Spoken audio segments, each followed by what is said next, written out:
त्यो सीसीटीभी कहाँ छ हेर्ने डिस्प्ले डिस्प्ले डिस्प्ले त उतै होला डिस्प्ले वहाँ होला साथीहरू तपाईहरुले यो भिडियो हेरिसकेको हुनुपर्छ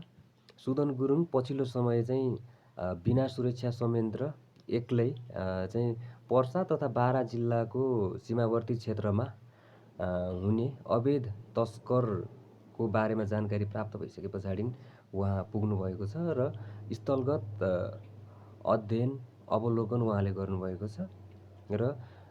स्थानीय बासिन्दाहरूसँग प्रत्यक्ष रूपमा भेटेर आफैले कुराकानी गरेर त्यहाँको वस्तुस्थिति बुझ्नु भएको छ हो असली नेता भनेको यस्तो हुनुपर्छ गाइस सुदन गुरुङ भनेको जनताको नेता हो उहाँलाई मात्रै थाहा छ यथार्थ जनताहरूको मर्म के हो समस्या के हो उहाँहरूलाई मात्रै थाहा छ असली नेता हो सुदन गुरुङ भनेको